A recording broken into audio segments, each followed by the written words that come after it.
Shilikalia Talabasara Huru Wataria Tala and Senabania Nene Pesenakania Talabasulu Walailia Lamaria Tana and Chinakania Kuku Walaia Le Maria Talabasara Huru Wataria Tana and Senapataria Tana Basula Calamaria La Maria Tana.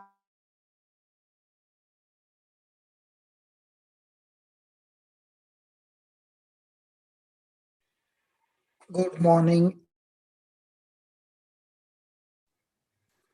Praise Lord, Papa. Good morning. Very good morning. Praise God. Praise God. Good morning, Brother Johnson. Good morning, Praise sister. God. Thank you, Jesus. Good morning. Good morning, Lynn. There is Morris who's lifted up his hand. Praise God. Unmute given, brother. Praise God.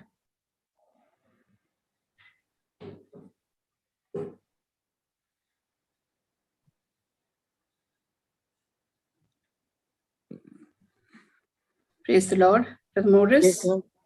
Yeah. Go ahead.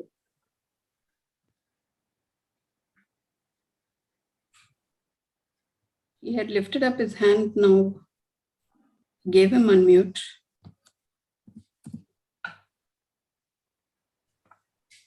He locked out, is it? Praise God. Thank you, Jesus. Okay, I have a testimony. Can I share? Go ahead. Praise God. Praise God, sister. Praise God. Thank you, Jesus.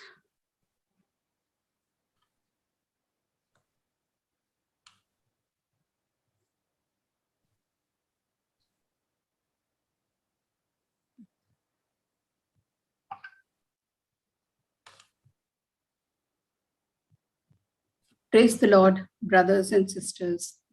I have a testimony what Jesus and Anthony had done in my life.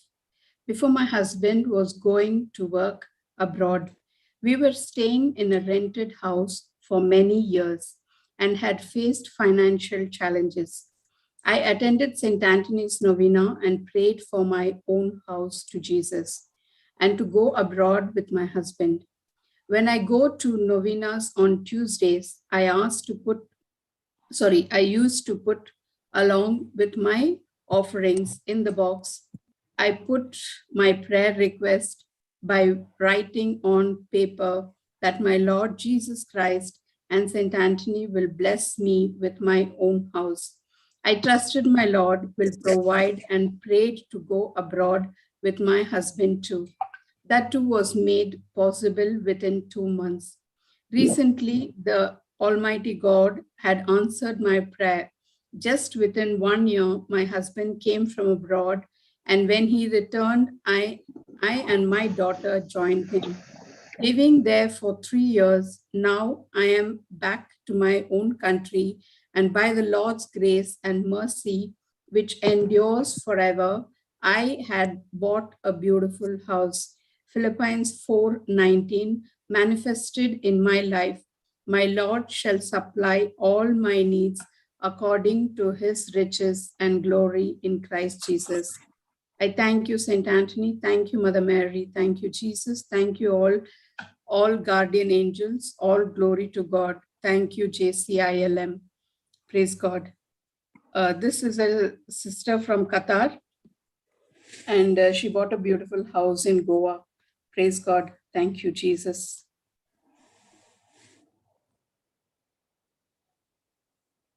And the sister was ministered by Sister Jean Maria. Thank you, God. Jesus. Praise God. Praise God. I didn't really listen to the teaching, to the testimony actually, because I was just sending a message to somebody. Sorry, Sister Shantala. Yeah, praise God. That's okay. Yeah, praise God. But I understand that she bought a house. Yeah. Yes. And she was confessing Philippines 4:19. Yes, my God shall provide all my needs. Okay. And she is she used to pray to Saint Anthony as well for going to stay with her husband, because he was in Bahrain, I think, and she was in India. But God heard her prayers, and she was taken to stay with her husband for 3 years, and then now she's back to India, bought her house, and she's thanking God and the people who guided her through her journey. praise God, thank you, Jesus. So that is exactly what happens when you're delighting in the Lord. And, he surely fulfills the desires of our heart. So that is what I could see as you're saying. Yeah, amen. I could see that you're saying that she was praying to join her husband, and thereafter she, when she was praying to buy her own home as well, by confessing Philippians 4:19. Praise God, that's so fantastic. So when you speak the word, when you, you basically abide in God, you have faith in Him, and you put out the word there for whatever you want. The manifestation comes through, and how that happens is by you just resting on the Lord, you just speaking the word for whatever purpose that you have said it. Even if it tarries, it will accomplish, it will succeed, it will never come back void and empty. And so we can clearly see that here she just spoke the word. I'm sure she just rested on it. Even when she prayed to join her husband in Bahrain, it happened. And when she returned back, she was praying for a home, and that also got manifested. Praise God. Thank you, Jesus. That's so very beautiful. So she had, she had her expectation, and it got fulfilled in Jesus's name. Praise God. Thank you, Jesus. Thank you, Jesus. I think we've got, you want to say anything else, sister? Praise God. No, sister, that's it. Praise God. Yeah. And we have Pearl. I can see Sister Pearl. Yeah. Praise the Lord. Yeah. Good morning, everyone. Good morning, Brother Johnson. Praise the Lord. Just want to testify something very simple. All for the glory of God. Amen. Praise the Lord. Thank you, Jesus. Love you, Jesus. Lord, you are the strength of my mind. Lord, I want to share this testimony. I want to give you glory and thanks and praise for being my source and support through every trial and tribulation in my life. I had an issue last Sunday as my husband did not pick up a family group call on his mobile phone. I was a bit upset and sad at his attitude and behavior. I went into my bathroom and I cried out to my Lord Jesus. I said, Lord, I am powerless without you. Lord, I don't know what to do in this situation, but my eyes are fixed on you. That happened, and I just came out of the room, picked up my rosary, and I was waiting to get the call because I was not on this family app that I could receive the call. Just then, my son called me to ask me why I was not on the family rosary call. I said I did not get the call on my phone, and I did not have this app. So I asked him to call on his dad's phone. As soon as he called, I picked up the call and joined them for the rosary. Praise the Lord. My husband joined the rosary as well.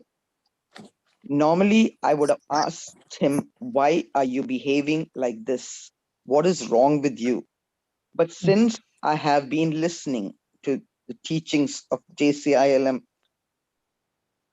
Brother Johnson and in many other sessions, I knew this is not him that is doing this, but the evil one in him is trying to test my patience. I said, thank you, Lord. You have given me a husband who is here to polish me. And I said, Lord, give my husband a mind of Christ and let the wisdom of God prevail in him. And I also confess the scripture, Spirit of the Lord is upon my husband. My God himself has anointed him and has filled him with his love and set him free. Once again, I just want to thank God for giving me the patience to shut my mouth and to pass this test and this pressure I was going through and focus only on the Lord's word, the word of God, and align my thoughts with the word of God. Thank you, Jesus. Praise you, Jesus. Love you, Jesus. All glory to you, Lord.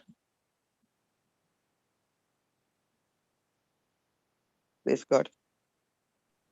Praise God. Thank you, Jesus, Sister Pearl. That was great strength that you exercised when actually the enemy wanted you to open your mouth, correct? Yes, yes, sister.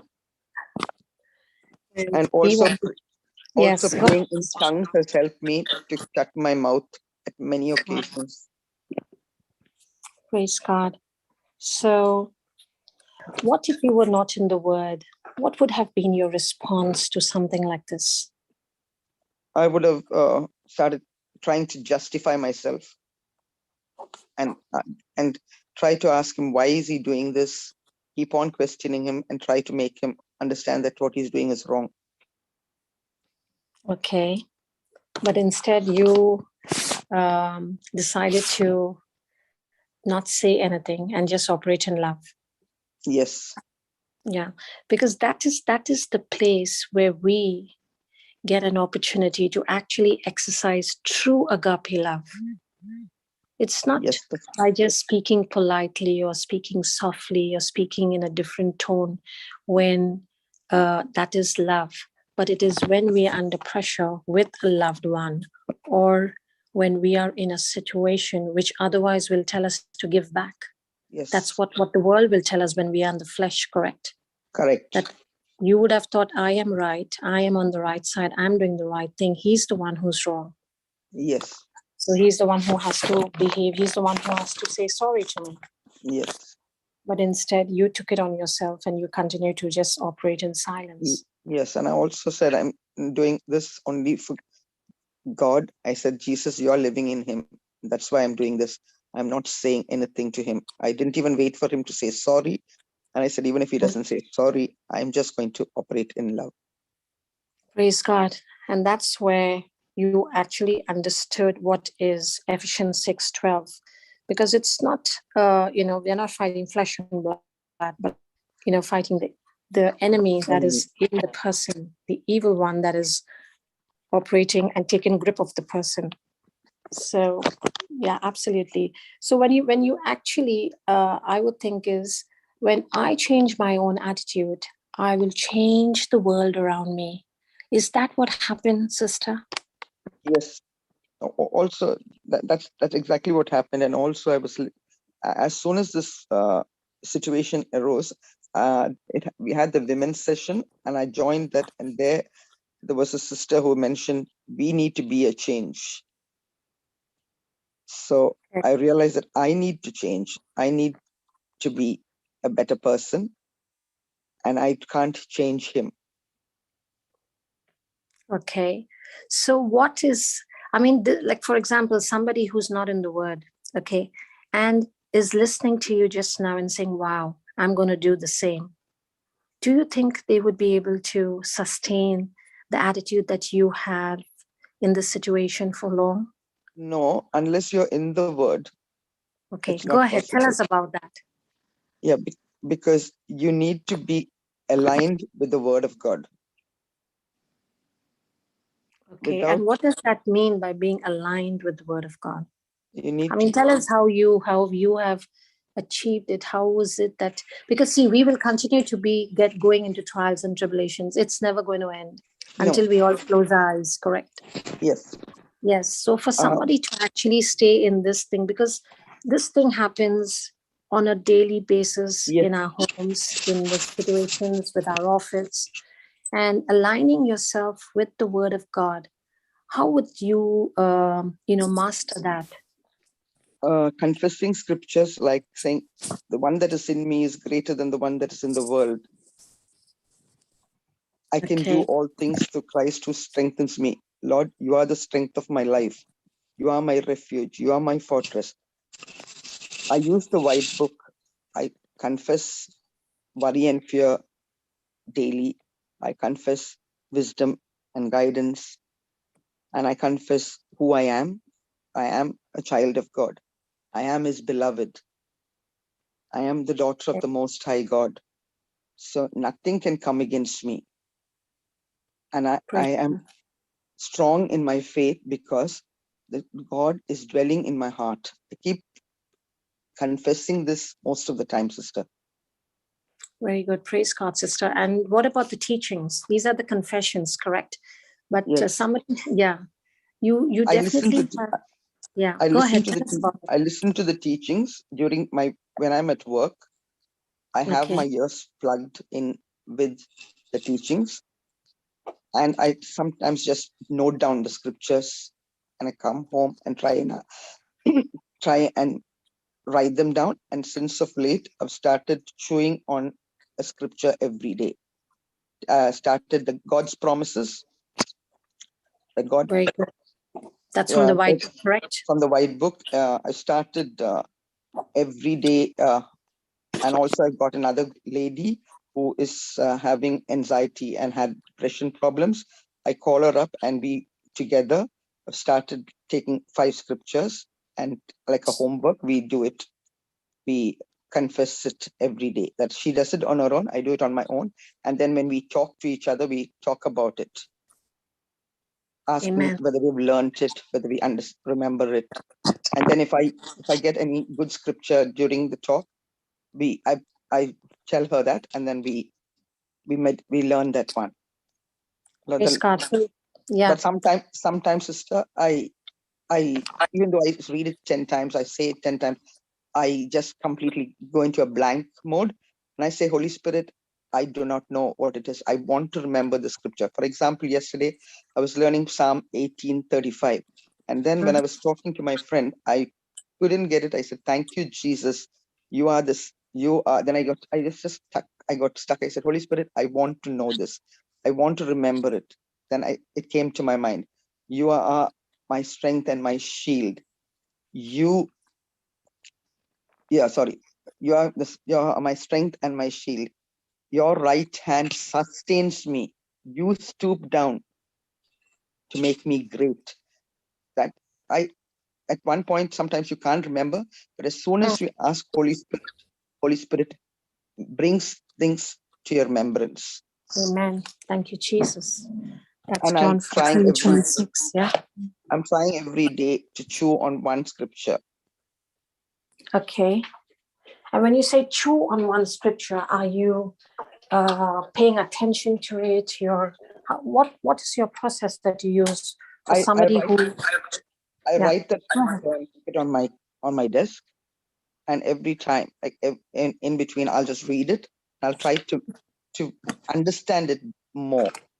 Like, you are my strength. You are my shield. You are the one who can sustain me.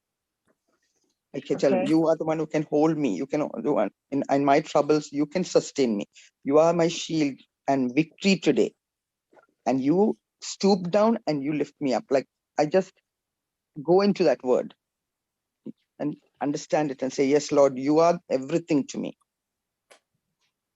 Amen. You are the strength. And that's fantastic. So I can see that Matthew 6:33 is you're actually following it, because because that's what's one of the things we need to do. Seek ye first the kingdom and his righteousness. So one part of seeking him is taking the word, studying it, meditating on it, speaking it, applying it. Is that what you're doing? Is that how you're seeking the Lord? Yes, sister. Yes, sister. Seeking That's his word, and also as soon as I see anyone, I'm just trying only to. I'm so looking forward to tell them what to seek his kingdom always. My children, my family. Just tell them that is the thing we need. We don't need money. We don't need wealth. We don't need anything. But when we seek only his kingdom, work for the kingdom of God.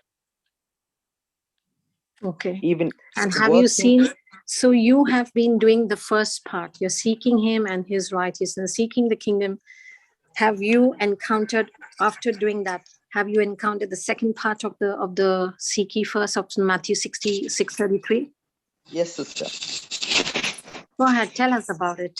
This is really encouraging and very, very inspiring, Sister Pearl.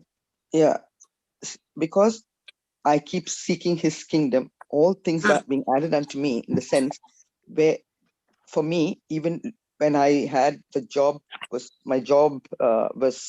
had the job keeper, and I was stood down in my work. I was only seeking him, and I said, Lord, I'm not worried about the job. I'll seek your kingdom, and all things will be added unto me. My company called me back for a part-time work, and I was grateful to them for calling me back to work. And then it went back to full-time. And Amen. even in the situation when sometimes there's a dispute at work, I've told them, if you are not happy with me, I'm ready to go. Like, they're trying to make a case so that they cover themselves. I've told my management, I'm not, because I know God is my source. Amen. He gave me this job. If he wants to keep me there, he will keep me there. And I will prove to them that it is my God who is my strength, not my job, not my boss. Amen. But I will Amen. I told them as well, I will do the best. I had a situation where at one point when they said something to me, they told me, you can go home now if you want. I said, no, I don't want to go. I can stay. I can work till the time I have to work, because I broke down a little bit. So they thought they can send me back home. But I said, no, I can work because I am strong in the Lord. I may have fallen, I must have been hurt at one point, but my source is Jesus. I don't need to be afraid. He will provide for all my needs. That Praise is God. the strength I have in my Jesus. He will Amen. never abandon me. Jesus. Amen. Praise God. Thank you, We Jesus. just need to trust him, sister. Yes, yes, yes. And I can see that you held on to the God attitude while you were in this trial. It never came to break you. It never came to bring you down, but it definitely built you up, and it actually showed you, it opened up the doors for your assignment. Crises do not come to break us. So do you feel that? Because I would think I would like to give a wisdom key and tell me whether it really applies to the situation that you are, telling us just now. Is my attitude is determining whether my boss wants to give me a raise, or he wants to put me down, or he wants to just let the situation be. Would this key, actually apply to what you went through?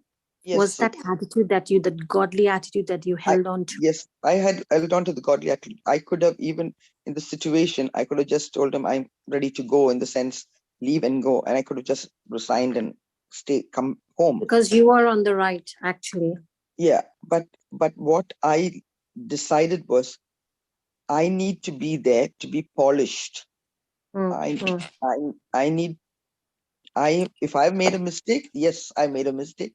I need to correct myself. Praise God. And praise God. But I don't need to depend on my job, but I need to depend on my God. Praise God. And did that turn around in your favor? Yes, it has. And I've told them, like, I need every week, I just want to, if you have anything, just bring it to my attention. And I want to do the right thing. and it has changed the attitude of different people and myself. Amen. So here you are, sister. What is it? That the scripture, the word of God, it instructed you to make corrections, which in turn you benefited with the right attitude. Yes. So the word of God now, day and night, is actually helping you to make corrections. Yes. Correct? It is while you're aligning yourself with the word of God that you're making corrections through them. Would that be fair to say? Yes, it's sister? constantly, my ears are plugged, listening to teachings and listening to different sessions, and also joining the confession of the word of God, of the white book, which is the strong foundation of what I am doing today. Amen. So it is, praise God. We can clearly see that, because we will be going in, encountering with all kinds of circumstances. Yes. When we are out in the field, when we are out there at work, when we are, doing ministry work, it's not going to always be easy. No. And that's where, when you're given that great opportunity to walk in love towards others who are actually coming against you. Yes. Yes, that's where in these places we get an opportunity to exercise agape love. Yes, sister. Yeah.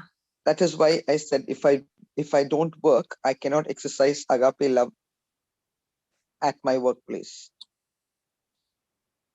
Okay. You took that as your responsibility. And Yes. It is, I am responsible for changing my own attitude. And when you change your own attitude, you will see victory. Yes. Either you are responsible for either going through creating failures for yourself or creating your victories. Yes. Correct, sister? Yes. Yeah, Sister. that's amazing. Yeah, praise God, sister. Thank you, Jesus. Thank you, Jesus. Thank All you, glory Jesus. and honor to my God in every Thank you. circumstance. Praise God. That's fantastic. Thank you, Jesus. I'm a zero without Jesus, but I'm a hero with him. Amen. Amen. Thank you, Jesus. That's what we all are. We follow the footsteps of the heroes in the Bible. Yes. And our biggest hero is our Jesus. Yes. He's so full of love. And why wouldn't we want to follow him? Why wouldn't we want to be in his presence? Amen. I love you, Jesus. Thank you. Thank you, sister. Jesus. Thank you, Jesus. Thank you, Jesus. Thank you. Brother Linus is there. Is Brother Linus wanting to say something? Praise God, Brother Linus. Praise God. Very good morning, everyone. Praise God. Praise Amazing, God, brother. Amazing testimony, Sister Pearl. Praise God. Praise God. Praise God, Brother Linus. Amen. Amen. So when you were saying that, your focus is no more on, what is happening around you, but your focus is on Jesus. Isn't that what you were saying? Yes, Brother Linus. Amen. Amen. So that's so amazing, sister. And that doesn't come, sister, as you were saying. I take a scripture, I study the scripture, I meditate on the scripture. I make sure that, that scripture takes hold of my thoughts. So Yes. That's the most important thing. And instead of focusing, on what the people or what situations you're going through and what is coming against you, you're now keeping your focus on God. So in other words, you're God-centered. Yes. So when you're God-centered, praise God, there is no way you will be hurt. Yes. And you began to encourage yourself. Praise God. Yes. And you begin to encourage yourself in the Lord. Yes. So now your focus is, I focus on what God has spoken about me. Okay. Not what I receive from my job, not what I receive from others, not that hurt or not that rejection that has no power, no place in me. Correct. Amen. Praise Amen. God. Yes, brother. Amen. So see, what we learn also from here is, when we are in a problem, people are criticizing us or people are saying something about us, okay, no matter how I feel, no matter what my emotion is, when my emotions are negative, okay, I will always make the wrong decision, correct? Yeah. Yes. Okay. And sometimes, you see that there are some good people around in this world, but they can make some very bad errors in their lives, correct? Yes, yes. And people have gone ahead and also committed murders because there was so many things happening in their lives that it just became out of control, and they didn't realize what they did. They're not actually bad people, but they're not able to control their emotions. So this controlling our emotions comes only when you are stayed in the Word of God. Correct. Praise God. And how we are going to respond in that situation is so very important. Praise God. And every decision that we make is based on our thinking. Yes. Is my thinking in line and agreement with God's word? Praise God. That is what I see in this testimony. And all through this testimony, and what I was listening to is your focus is stayed on the Word of God. You're seeking first Jesus Christ, Yes. His kingdom, His righteousness, and all these things shall be added unto you. The Bible says in Matthew 6:23. Yes. So there is a power of that anointing that you're carrying in you, and that is the power of the anointing of our Lord Jesus Christ. And even this morning, Brother Johnson was speaking, was talking about that anointing that comes by that name. Praise God. And what that anointing does, that anointing that is inside of you will go and destroy every yoke of the enemy and remove every burdens of the people's shoulders. Amen. Amen. So when you're responding, you're not reacting to what has happened, but you're responding with love, and you're staying rooted and grounded on love and knowing your strengths, your ability, okay, in your job. You know your job, okay, and you know where you are in your job. And when you have that confidence, now you're only speaking from your victory. You're only speaking from your past victories. Yes. And you know who you are in Christ Jesus, and who the one who's in you is far greater than the one who's in this world. Yes. And you can do all things through Christ, the anointed one, and his anointing that which strengthens you. Yes. So now your words are actually going out like I should say, your words that are coming out of your mouth is not going out like a very strong power. It carries life of Jesus itself inside of it. Because that's what Jesus, my word is spirit, my word is life. So when your life is revolved around that word of God, that power that you're releasing out is not only going and destroying everything that's coming against you, or the negative words that are coming against you, but also it's bringing a conversion in the life of the other person. Praise God. Praise God. Because they begin to understand you even better. Praise God. I know this person is a genuine person. Praise God. Praise God. Praise God. And thank you for this testimony, sister. And also we all have learned in the past that words shape our thinking, and our thinking decides our emotions and our feelings. So if I know to change my thinking, renew my mind to replace those lower thinking thoughts with higher thinking thoughts, yes. Now I know how to change my emotions. Now I know how to take control of my emotions. My emotions are not supposed to take control over myself. Yes. But I'm supposed to take control of that emotion. And it's good to have emotions. It's not that it's not good to have emotions. Because the one who cannot control his emotions is the weakest person. And where does the enemy attack you? The devil's strategy is to attack our emotions. Yes. And once our emotions are attacked, now we're going in the opposite direction rather than going to God. Correct? Yes. Praise God. Praise God. Thank you, Jesus. Thank you for that. Praise God. So that's so amazing, sister. That's so amazing, your testimony. And you're teaching us, that when we are stayed in the Word of God, okay, those whose mind is stayed on the Word of God, the Bible says that they have perfect peace. Amen. In perfect peace. That is Isaiah 26:3. 26:3. Yeah. Praise God. Thank you, Jesus. Thank you, Jesus. Thank you, Jesus. Praise you, Jesus. Praise you. Isn't that awesome, sister? Awesome, We are learning. awesome. Yes, sister. Brother. Praise God. Amen. Amen. Praise God. Thank you. So is there anything more you want to say, sister? No, all good, brother. It's also sometimes when my whole body sometimes is in so much pain, I just keep confessing, my mind and my body may decay, but God is the strength of my life. Amen. Thank you, Okay. Jesus. Amen. Praise God. Thank you, Jesus. Praise God. Mm. At You Psalm can- 73, 23. Yes, Psalm 23:26. Yeah, 23. praise God. Praise So God. that's a very beautiful scripture, actually. Yes. What in some translations says, "My heart and my flesh might fail, but God is the strength of my entire portion." That what? Yes. Yeah, that's the one. Yes, Praise that's God. the one, brother. That's the one. Because sometimes my joints and pain, I have all aches and pains, and I can't even sometimes get up and walk. But I say, Lord, every part of me is functioning perfectly. And just I say, no, I stand on the word of God, not on what I see and what I feel. Amen. Thank you, Jesus. Thank God. It's Thank you, only Jesus. only the word of God that is keeping me going. Amen. Amen. So in other words, see what we're looking at your testimony is now when your thinking is right, your believing is right. When you're That's believing, right. is right, then your words coming out is right. When your words coming out is right, then what happens? Your actions begin. Your decisions are right. Your words, your decisions are right, and then your actions are also right. So Amen. if I set my thinking according to the word of God, the moment I set my thinking on the word of God, that sickness is vanished. And that's why the Bible says the word of God is medicine, and that's the best medicine we can take. Yes.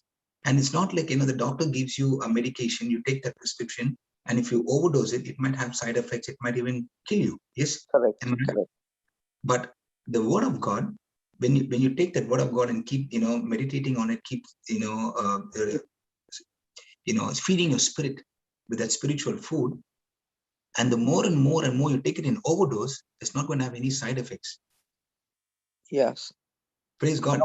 In fact, what it will do now, sister? Yes. The word of God is so much in you, because you have taken so much of the word of God. Wherever you go, people coming in contact with you, they will get healed. How's that? Praise God. Praise God. Isn't that amazing? Praise, yes, yes, brother. Praise God. So once we align our thinking to the word of God, you don't even need to think about your healing. The healing comes by default. Yes. Also, brother, I just want to add, I join in the morning 5 to 7 a.m. in the India time, the tongues group in Brother Andres. And also on Thursday, I join the night vigil. They have tongues for 4 hours. Those have also been a big help to my growth in my spirituality. Thank you, Jesus. Amen. Thank you, Jesus. I may not be there for the full 4 hours, but I join maybe 1 hour, then I doze off, then I get up in between. But that is my source of strength. Amen. Amen. So God, thank you, Jesus. So you're like a tree planted by the rivers of water. Yes, never tried. Amen. Amen. Thank you, Lord Jesus. Thank you, brothers and sisters, for listening to this testimony. And thank you, Brother Linus and Sister Christina, for the wisdom keys. Praise God, sister. God bless you. Thank you for coming in. Amen. Praise God. Thank you, Jesus. Amen. Praise God. Thank you, Sister Paul. Thank you for coming and giving us testimony. Thank you. Praise God. Praise God. Thank you, Jesus. Just got to go. Get ready to go to work. Yes. Praise God. Thank you, Jesus. Praise God. Thank you, Jesus. Praise God. Thank you, Jesus. Thank you, Jesus. Love you, Jesus. All for the glory of God. Thank you. Amen. Amen. Amen. Thank you, Lord. Praise God. Amen. Praise God. Thank you, Jesus. So what did we learn, Sister, from this testimony? Praise God. That she is abiding in the word. We can clearly see that she's, God-centered. She's God inside her. And anything that comes out from her mouth is faithful, is aligned with the word of God. She's got a mind completely renewed because she's got the understanding.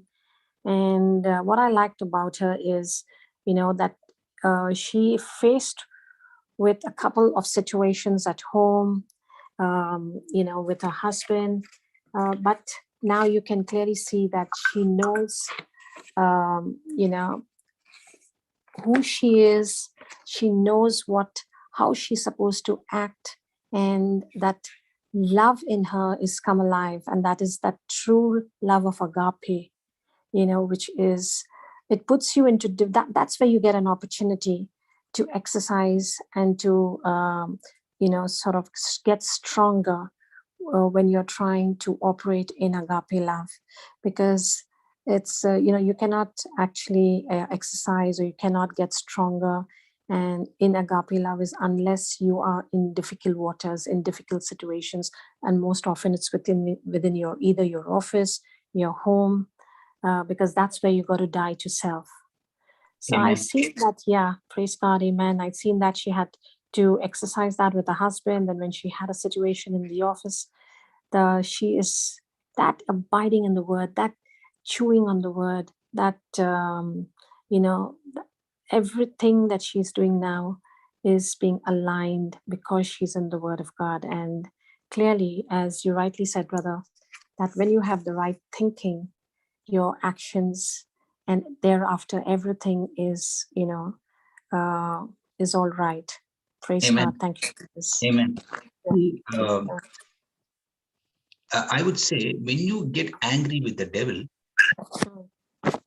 okay, when you get angry with the devil, Correct. that is the time for the birth of your miracle and wisdom. Yes. Okay, is making sense? When you get angry with the devil, Yeah. okay, Yes. when you start getting angry with the devil, when you start getting angry, which means you are now, opening the door for your miracle, because it's the birth of your miracle and wisdom. Getting angry with the devil, in other words. Yes. So you become intolerant. You become intolerant of the situation where the devil is striking you at. Absolutely. So great miracles are where? In stormy waters. Yes. Are they in calm waters or stormy waters? Stormy. Stormy waters. Amen. Amen. So when she said she had that faith that God is, for example, looking at one aspect is work, home, another aspect is work. Now, when work comes with all sorts of things, not just with this sister, any one of us, or someone might be going through some issues, with work and job and this and that. Now, when she started to meditate on the word of God, okay, and Joshua 1:8 is the foundation for us, as I've been studying that to master your mouth, master your mind, and master your action. When we do these three things, we know through the word of God that you shall, not God shall, you shall make your way successful and prosperous. So when we say that God supplies all my needs, okay, what we are now doing is God supplies all my needs according to the riches of your glory through Christ Jesus. That is in Philippians 4:19. 19, yes. What we're doing is we fight against the devil, okay, following the instructions in the Bible. And when we do that, we now pass the test. Praise God. So the preparation and training that we have when we study the word of God, when we speak the promise of God, when we study, we meditate, we listen to the teachings, what happens is we are studying the word of God. And when we are doing that, now when a battle comes, we're able to win that battle. Now your season and my season can change only when we apply, only when we begin to listen and write down notes. Yes. Okay. And when we do that, and now we are speaking the word of God again and again, applying that word. Now, when we're doing that, this helps to change the season to a season of miracles. And how do we do that? We do that by following the system. So miracles will follow you when you follow the system. You don't have to go after the miracles, but miracles will follow when you follow the system. So following the system means what? Following the system means applying the truth. When we apply the truth, miracles will follow. So when we come here in the mornings, okay, for the breakfast with Jesus, we come and have breakfast with Jesus in the mornings, and we listen to so many beautiful testimonies, and so many of us speak so many words that come from the Holy Spirit, and we are listening to these words. But when we listen to the words and go back home and continue doing our day-to-day work and not thinking on the word, meditating on the word, speaking that word, studying the word, Now you think this? You think we can come back with victories, or we'll be in the same place where we were before? Yes, we won't come back with victories Praise God. because we've So gone back to the flesh, to the world. We've just forgotten what we have studied or heard in the morning. yes. So in other words, our confidence in the Word of God will begin to increase and operate when we are stayed rooted and grounded in the Word. And that's what we see in this sister. She's also going in the mornings. She was saying, was it 5 to 7? And then Yes, on the evenings, yeah. And then she goes also for the vigil that they have, the night vigil. night visual every Thursday. Yes. Thank you, Lord. So see, a friend okay, comforts us in the time of trouble, right? Yes. Okay. An adversary, what will he do? He troubles and hurts us. And this pressure that comes from this adversary puts pressure on us to dwell into the Word, or to dwell into what he said. To dwell into what he says, to put fear into us. But when a person is strong in the Word of God, that's the time what you studied, what you learned will now come out at that time. So is there an opportunity for the adversary to come and knock on your door every moment? There is. Yes, absolutely. There is. Yes.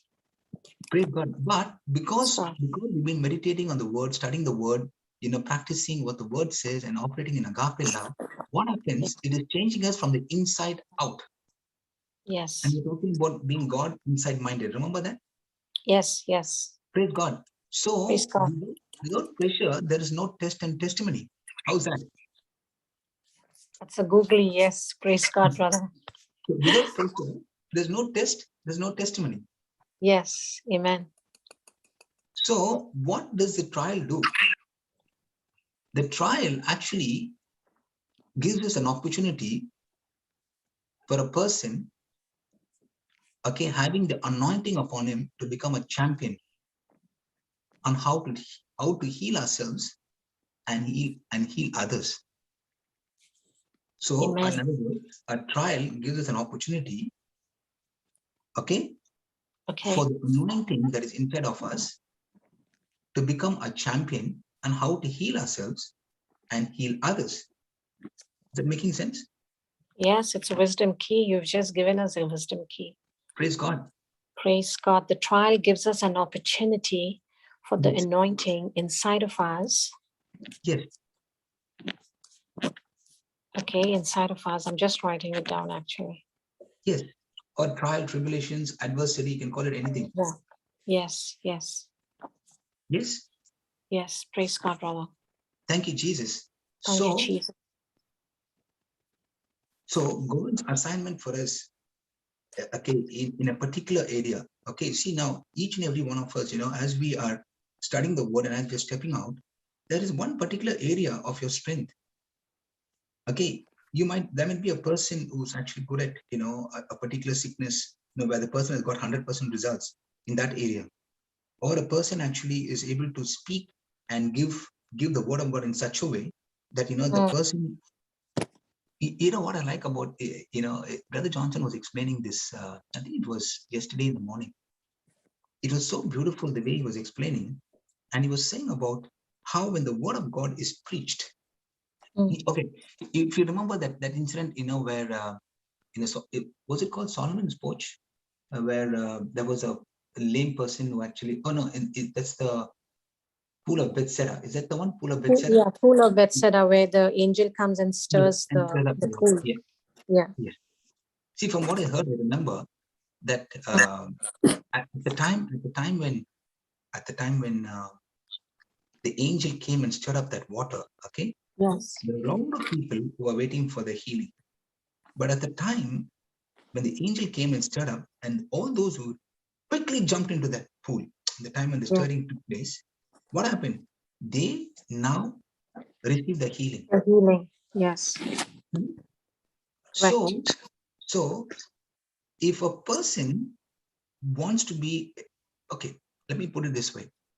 If a person is looking for a healing, or if a person actually is going through some situation in their lives, okay, and the person listens to the gospel of Christ, okay, where the gospel is being preached.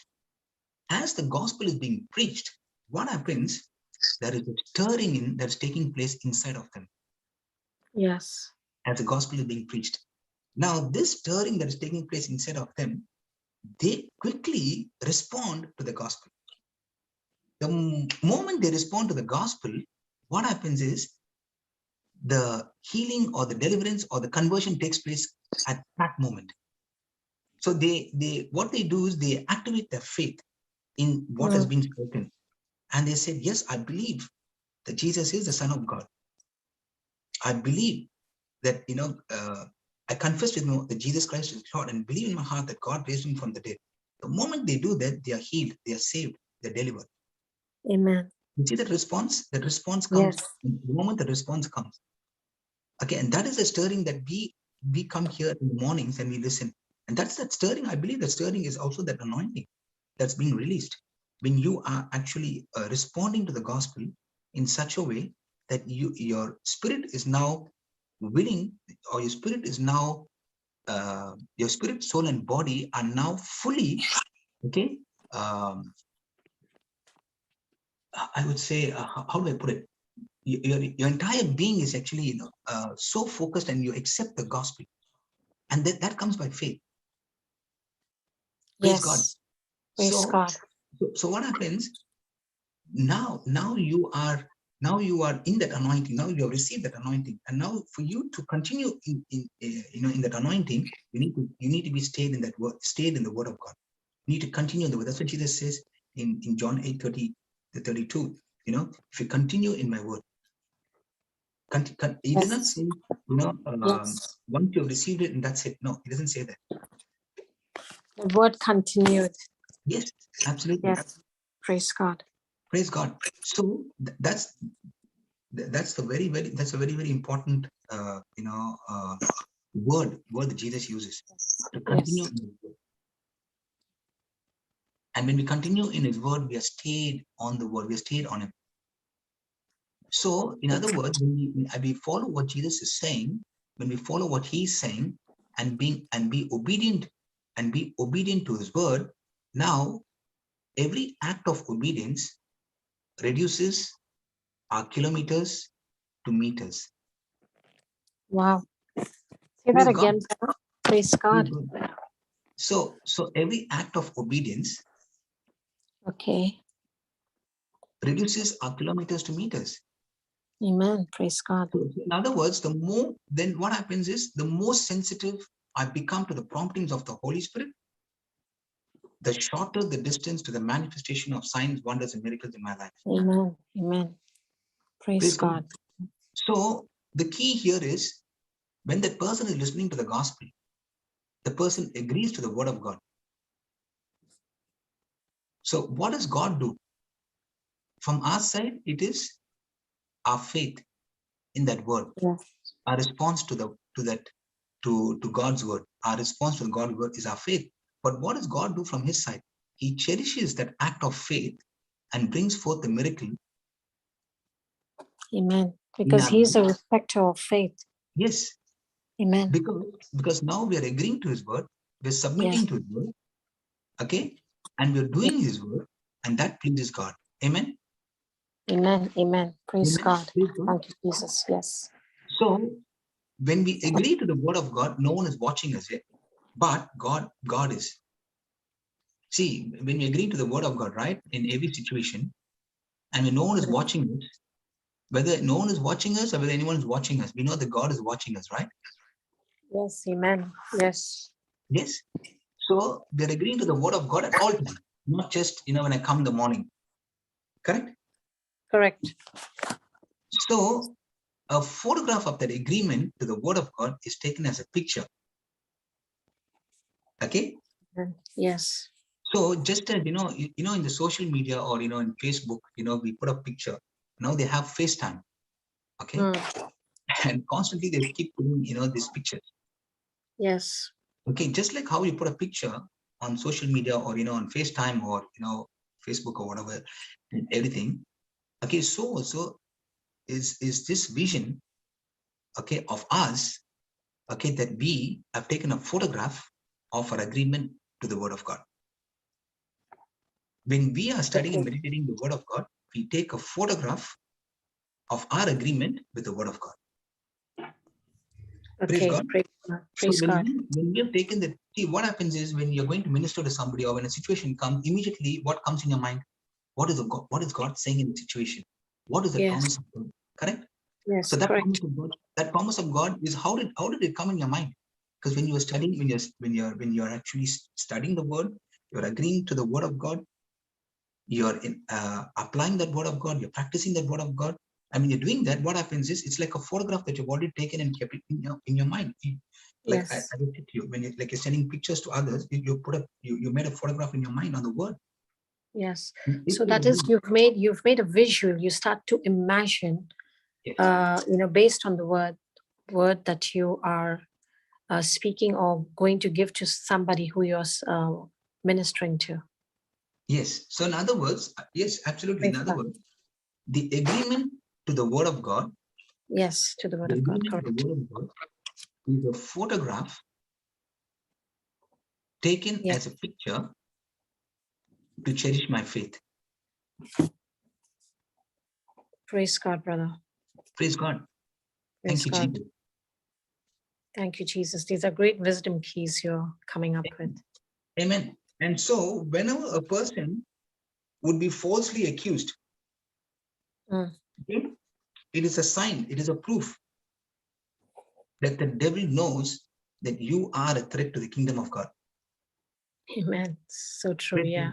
And we have heard this before, that every false accusation is the last stage before supernatural promotion. Amen. Thank you, Jesus. Amen. And we all have studied this before, that a classic example would be the life of Jesus and Joseph, falsely accused by Potiphar's wife, and then you know what happened. Yes, correct. All that. Praise God. Yeah. Praise God. Praise God. Thank you, Jesus. Thank you, Jesus. Praise God. Also remember, sister, we must remember this, just as when we are walking in perfect love, when we're walking in forgiveness, okay, in God, in agape love, okay, we can also be faced with false accusations. And these false accusations, do they come telling you they're coming, or they come suddenly? They come suddenly. They don't inform you when they're coming, brother. Yes, absolutely. And and when these false accusations come, they come so suddenly, as you said. So also, how miracles come? Miracles also happen suddenly too. Yes, correct. Amen. Absolutely correct. Amen. Thank you, Jesus. And always we actually have this example of mangoes. Remember the mangoes, the seeds, the mango fruits, the mango fruit? Yes. The original mango, which has a very powerful aroma, and the one that's duplicate mango, which is not tasty. Yes, correct. And one that is grown indoor, and one that is grown outdoor under the sun. Yes. Okay, they're naturally grown. Yes, correct. Okay, and if the mangoes are plucked before it's a ripening stage, and then they bring it and put it in the shelves, and then they ripen it and all that, those mangoes really don't have that that smell that will actually be in your house when you actually take the mangoes which were there under the sun, under the heat, and under so many I would say forces of severe circumstances that they have gone through. Yes, the heat, the cold, the wind, the rain, everything. Yes. And when you keep those mangoes in your house, and someone entering into your house, won't they get the smell of the mangoes? Yes, absolutely, they will. Fantastic aroma, isn't it? Yes, amazing. So in the same way, okay, our faith, when it's ripened, okay, and has the fragrance of the Holy Spirit, when it has the fragrance of the Holy Spirit, that's when we can experience signs, wonders, and miracles. But if our faith is like the artificially ripened, mangoes, okay, or in other words, if our faith, has no fragrance of the Holy Spirit, will we have signs, wonders, and miracles? No, not at all. Not at all. Praise God. Yeah. Praise God. So what is the Lord teaching us today? He's saying, Linus, in your life, there are two types of Jesus, Linus. What, Lord, what are you saying? The first type of Jesus is when you receive him like the apostles or like the disciples. Or in other words, he's saying the first type of Jesus is when you have received me, like how the disciples received me. And when the disciples received me, it not only blessed them, but they went out and reached out to others. Yes? Yes. That means you receive the true Jesus. So the second type of Jesus, Linus, is when you've received me, and Linus, look at your life. I've blessed you. I've, brought you to a position where you are today through my grace. And I can see that, you also put your trust in me and all that. But Linus, you're at home. You're sitting at home. You're in your comfort zone. You're sitting at home and you don't want to go out because you're saying all these blessings are for me and me and me, only me, my wife, my children, my brother's wife, my sister's wife, my son's wife. That's about it. And our family, that's about it. Yes. Yes? Yes. So Linus, you have received not me, you have received the duplicate Jesus. Wow. So true. Thanks God. Praise God. Wow, that's amazing wisdom, man. Praise God. Yeah, brother. We have definitely learned this in the past. Praise God. Brother Johnson has taught us this. It's all from the teaching from Brother Johnson. Praise God. So the real Jesus comes to what? The real Jesus comes to serve you and me. The real Jesus comes to serve you and me. And he is serving others through you and me. Yes. Praise God. Praise God. Absolutely. Praise God. Thank you, so the Jesus. question we are going to ask today is, are we following the true, real Jesus or a duplicate Jesus? Yes. Praise Yes. God. Praise God. Thank you, Jesus. Are we amazed when we walk in the sun and a shadow follows us? It has to follow us. Yes. Praise God. Is it something common? Is it something that we can expect? Yes. Yes. So, in other words, in the same way, a person following Jesus, his shadow follows us. Amen. Thank you, Jesus. Praise Yes. God. And what is this shadow? Praise God. What is this shadow? This shadow is nothing but signs, wonders, and miracles, accompanying signs, wonders, and miracles. Yes. Praise God. Praise God. So, when signs, wonders, and miracles are following, should we be amazed at that? We are expecting it. It has to. It is part of the package. See, when the shadow follows you, you're not amazed, no? Praise God. When the shadow is following you, do you say, shadow, get behind me? Do you say, tell the shadow, get behind me, shadow? Did you say that? No. No. It just follows you. Yes, correct. Praise God. So, Praise God. So when a believer walks, when a believer acts, when a believer talks, when a believer goes out to minister, Amen. praise God, what happens? We don't have to be amazed about the signs. The person on the other side might be amazed. Yes. But for us, because it's not that we're going to be complacent about the word or going to be overconfident. No. It is because are genuinely trusting in the Lord, that He is the one who's pouring out that anointing upon that person as a person begins to listen to the gospel, opening the heart. That's why it's important to preach the gospel when the truth of the gospel is ministered to that person. Now, the truth that comes from the word of God goes into that person's mind and enables that person's mind to search those areas in his life where he's been having this wrong thinking, wrong mindset. Because the word of God is an incorruptible seed. For that word to work, the soil has to be good, correct? The soil Yes. of the heart has to be good. So when that person now is listening to the gospel actually, which is an imperishable seed, is now planted in that person's heart. But it can grow only when the person now makes corrections according to that seed, the word of God that's planted. And now, as the person begins to make corrections, the word of God begins to settle in those areas. It begins to settle in those areas. And now, there was, if you can think of, a bottle that's full of stones inside of it, completely, a bottle full of small pebbles inside of it. Yes. And when you pour the oil, okay, from the top, okay, on that stone, those little small pebbles that's inside the bottle, the ones at the bottom, okay, and say, for example, the oil is blue in color, okay, the ones at the bottom, they're right at the bottom. But if you pour a little bit of oil, what happens is oil will go, and it'll only go like maybe like a drop, and it'll just go down drop by drop. Maybe the first quarter of the portion will be with oil, but the remaining quarter may not be with oil. But because oil travels, it'll still go down, isn't it? Slowly, but slowly it'll go. Slowly. Yes. Yes. Yeah? But the oil, okay, will not actually it will not go to the other areas of the pebbles. It will go to the direction where it's going down. But what happens is, over a period of time, the same oil, it's like a blotting paper. It starts spreading also. It starts spreading. So that's how the word of God is also. Praise God.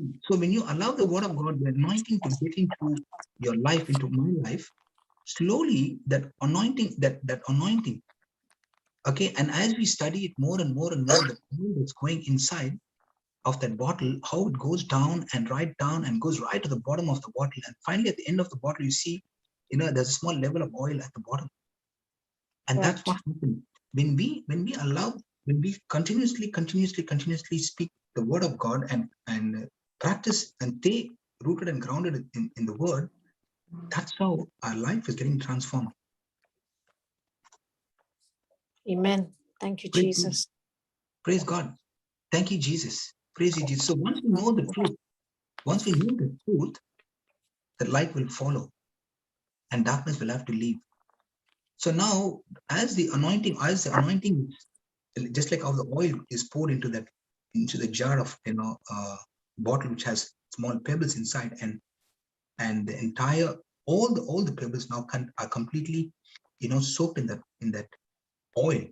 Now it's a totally different state of those pebbles, where it was dry, where it was of no use and empty. Now it's gone so useful. It's gone so soft and nice, and it looks so different. Yes. Praise God. It could be in a paint. I'm talking about a paint color. Yes. Okay. Maybe they can even paint those stones like that by just dropping paint onto it, and it's now turned out to be a beautiful paint color, and they can use it for some shape, or to decorate the house or to decorate the garden. Praise God. I'm saying. So that's what happens when we get involved in the word of God. The Holy Spirit will decorate our soul mind. And when our soul mind is decorated, that soul mind is now in agreement with the word of God. Praise God. Thank you, Jesus. Thank you, Jesus. Praise Jesus. Thank you, Lord. So through the instruction that we receive from Jesus, we can change the seasons of our life. How? By applying the truth and conquering every tragedy that comes in our lives. Praise God. Praise God. Thank you, Jesus. Thank you, Jesus. So when we trust in the Lord, we are steadfast in the love of in the love of God, and we will not waver when trouble comes. So there are two types of seed. One is the seed of faith, and one is the seed of nothing. There's no faith. The seed of faith will bring forth manifestation in our lives. And the seed that does not have faith, in other words, that seed that has fear, it will bring destruction. So, in other words, what is God telling you and me today? If you look at the sister's testimony, Sister Pearl's testimony, who has to change the season of faith? We have to do it ourselves. Amen. Amen. Thank you, Jesus. We have to do it. I have to do it. Yes. So so in other words, conclusion, how do the seasons change? When we abide in the word, when we, when we pay attention to the word, when we incline our ears to it, when we focus our eyes onto the word, and it is in our heart. When we deposit it into our hearts, eventually the Amen. word of God, it just becomes the life. It becomes life of God in us, brother.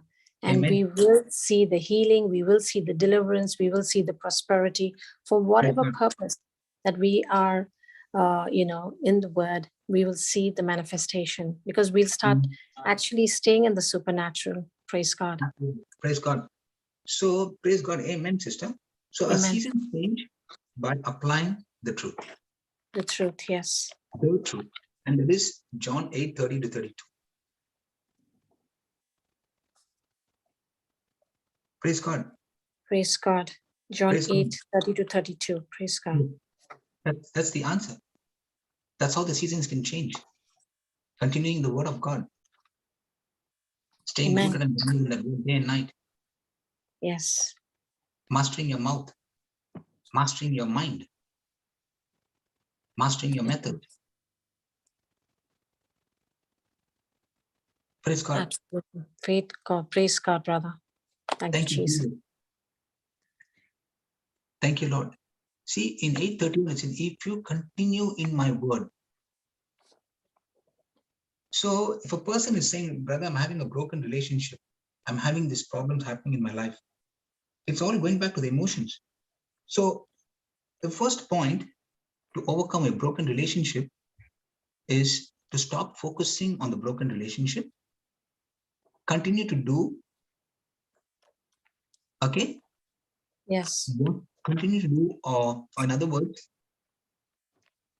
if we are, okay, let me put it this way.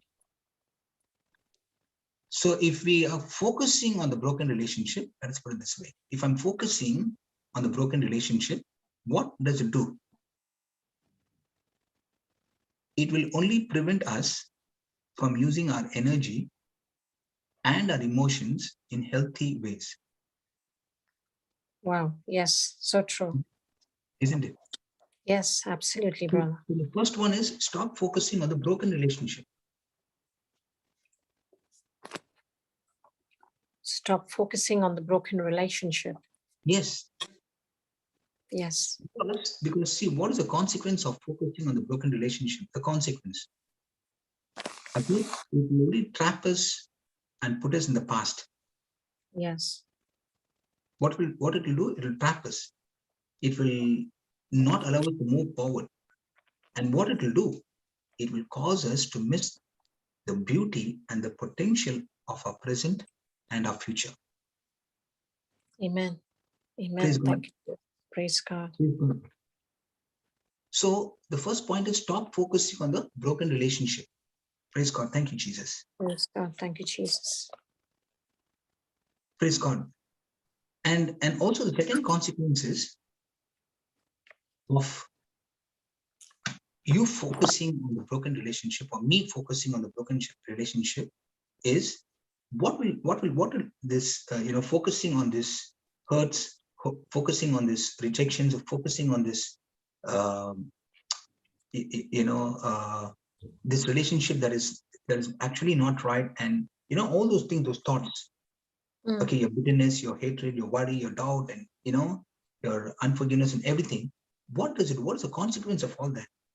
It gives us a permanent negative mindset. That's the second consequence.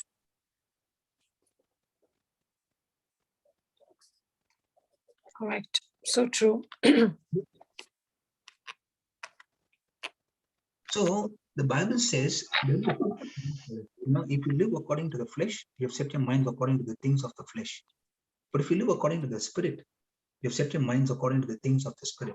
Thank you, Holy Spirit. Brother, can you repeat the second point again? It gives us a permanent negative mindset. That's the consequence, correct, brother? Yes, yes. It gives us a permanent Negative mindset. Negative mindset. Praise God. Is there any scripture reference for it? I'll just give you the scripture reference. You know, that's a scripture reference that says if you set your mind according to the things of the flesh. Yeah, that's the one. I'll just give it to you one minute.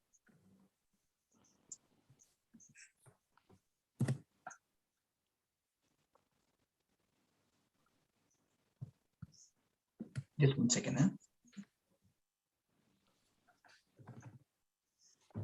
Oh God, thank you.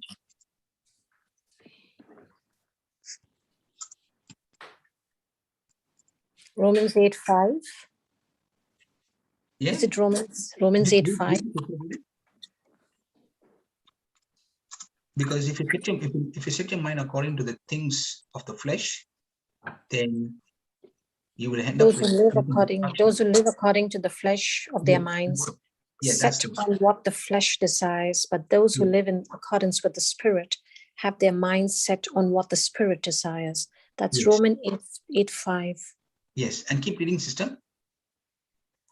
Oh, I didn't tell. I'll have to go It's back. on the screen. It's on the screen, sister. Yes, So yes, go please read that. to Please read 6. For two, let me just make it a little bigger. For to be carnally minded is death, but to be spiritually minded is life and peace. That's Romans 8:6. Yes. So 8, 5, and 6. Yeah. You can go to Should I 5 go and to 6. 7? Yeah. 7 is because the carnal mind is enmity against God, for it is not subject to the law of God, neither indeed can be. Praise God. Praise God. Praise God. Thank you, Jesus. Thank you, Jesus. Amen. Hallelujah. Thank you, Jesus. Okay, so what we were studying now is we were talking about how can we overcome those broken relationships, correct? Correct. So the first point is stop focusing on the broken relationship, because when we continue to do that, what it will do, it will only drain our energy. Okay, Yes. and it will prevent us from using our energy and our emotions in healthy ways. To move forward, yes. Yes, and secondly, what will be the consequence of focusing on the broken relationship? It will only, Permanent negative mindset. Yes, it will. It traps us, okay, and keeps us in the past. It's like a trap. The enemy, Yes. it's like the snare of the devil. Yes. So focusing on the relationship will now trap us in the past and causes you and me to miss all the beautiful things that God has planned for us. The beauty and also the potential that's inside of us. There's a great potential inside each and every one of us. So what it will do, it will just put us in a place saying that, you're unworthy, you're no good. Okay, what good can you bring to this world? What good are you? And things like that. Okay, yeah. So that's what it does. And the second point is the consequence of, focusing on broken relationship. The consequence is it gives us permanent negative mindset. And that's why I was telling you about that scripture. Yes. So is your mind on the things of the flesh, or is your mind on the things of the spirit? That's the question we need to ask us. Because if you're carnally minded, it will bring you death and destruction. But if you're spiritually minded, it's life and peace. So, in other words, he's saying, set your mind on the things of the spirit. If you go one more scripture higher, sister, one more scripture up. 8, go to 8:4. Okay, 8:4. Okay. Okay, we'll stick to 8, 5, and 6. Okay. All right. 5 and 6 only, or even 7, brother? It's I think it's 5 and 6. Yes, you can even, yes, you can even go to 8:7 because yeah. because the carnal mind is enmity against God. Yes. Praise God. Praise God. Thank you, Jesus. Yes, God. Thank you, Jesus. Because the carnal mind thinks more about himself. He's more self-centered. He's more about what I can get. He's more about you know, oh, this has been done to me, and you know, what can I get in return? And it's all about me. And the moment you are very, and what happens is carnal-minded person is very sensitive to his 5 senses, to things that are happening around him. This carnal-minded person is hardened to the word of God. This carnal-minded person is not sensitive to the word of God. But the person who's walking in the spirit, he is very sensitive to the word of God, and he's hardened to the 5 senses. Praise God. Praise God. Thank you, Jesus. Thank you, Jesus. Praise God. And second point, so the first point is stop focusing on the broken relationship. That's the first point. Second point is decide not to let the broken relationship impact our self-identity. Decide not to let the broken relationship impact our self-identity. So today, if I ask you a question. Brother, once again. Yeah. Sorry, decide not to let the broken relationship impact our self-identity. Not to let the broken relationship impact our self-identity.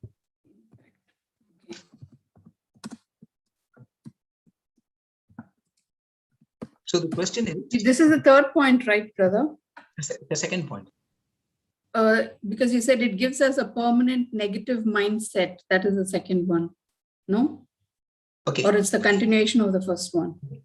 The first point was stop focusing on the broken relationship. Yeah. Yes. Now, there are 2 consequences.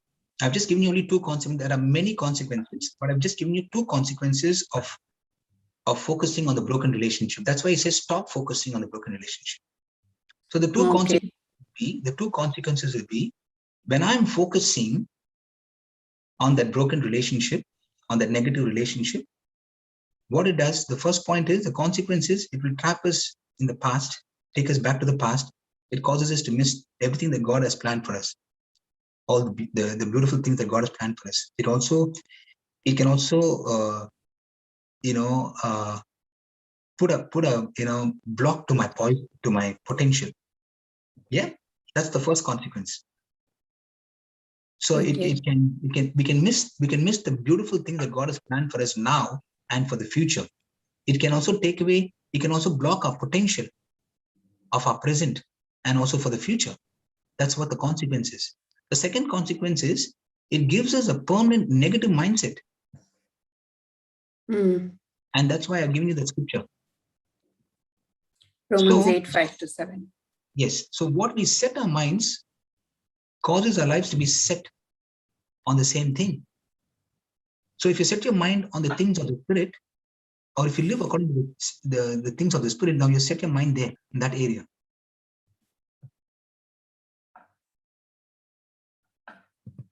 So that's very important. Or if you set your mind according to the things of this world, then you live according to the things of this world. And there's a consequence for both. Praise God. Thank you, Jesus. Praise God. Thank you, Jesus. And every day we're receiving daily information after information after information. Praise God. Praise and God. we are always being bombarded with words. If we have not heard this before, can we just write this down somewhere? Words produce thoughts. Words produce thoughts. Words. You can just put words and put an arrow down. If you're writing notes, put an arrow down. Words produce thoughts. Another arrow down. Thoughts produce emotions and feelings.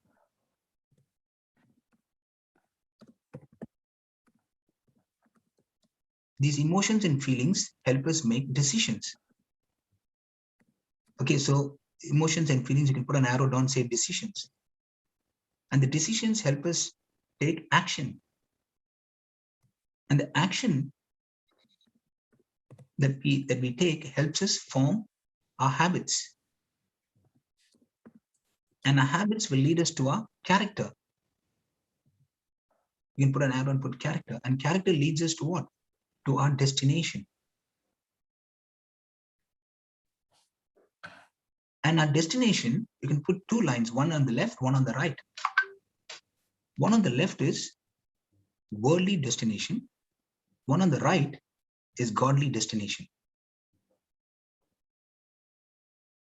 Now, right at the top, where you wrote words, on words, you put a V, one on the left, one on the right, like a V. Okay, one from the word, you put an arrow to the left, and one from the words, you put an arrow to the right. On the left, you put information from the world, or words, or news, or media received from the world, WORLD. And on the right, you put information from the Word of God, the knowledge of God. So we are receiving two types of words coming constantly, every single moment of our lives. Okay, they're coming from two channels. One is the channel from the news media, news and newspapers, and nowadays you don't have newspapers, but we have mobile phones and the media and everything, and day-to-day talks at work, and even in our homes, at the shopping mall. Okay, everywhere we're having words are exchanged. Now, there are two types of words coming in, and again, one comes from the left, which is the sense, knowledge, truth, and one comes on the right, which is the word, knowledge, truth. Whatever we take, whatever we accept, will now ultimately, if you're following all the steps, it will lead us to one of the two destinations in our lives.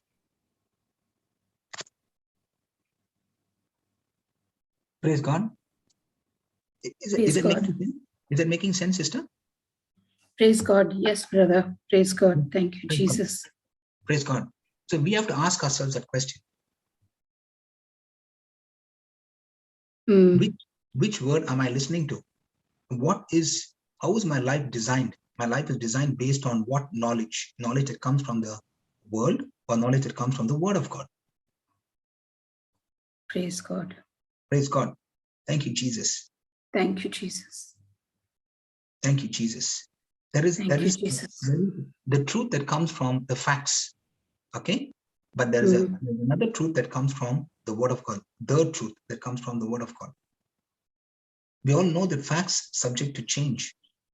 Facts are subject to change, but the Word of God, the truth, will never change. Praise God. So if a person is going through some sickness, some disease, some problem, some situation in the mind, he has to ask this question: where did I get this knowledge from? Is it what is the doctor saying? What is the psychiatrist saying? What is the gyno saying? What is the lawyer saying? What is the the employer saying? What are they saying? Are they speaking to me, which is in line with what my Jesus has said? Or are they speaking something that's contrary to what I've studied, I've heard, through the Word of God? And we make a decision based on that. And Jesus Christ has already paid the price for you and for me. And he says, whatsoever is born of God overcomes this world. And this is the victory that overcomes this world, even our faith. Through our faith, we can get victory in every situation of our lives. Amen. And that's why we're coming here. That's why we're coming here. Okay, and that's what we are doing every single day. Getting our mind to be subject to the Word. Taking control of our mind, not making our mind control us. Praise God. So praise God. So the second point is, decide not to let the broken relationship impact our self-identity.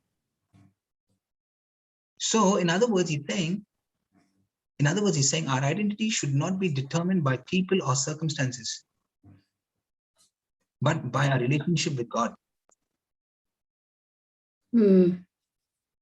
Praise God. Praise God. Thank you, Jesus. Thank you, Jesus.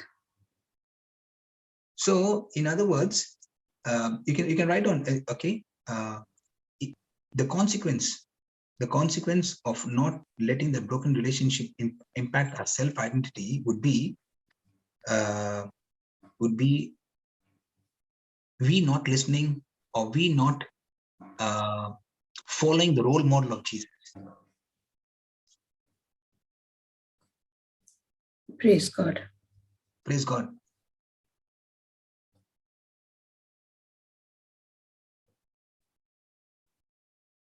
So Jesus is our role model.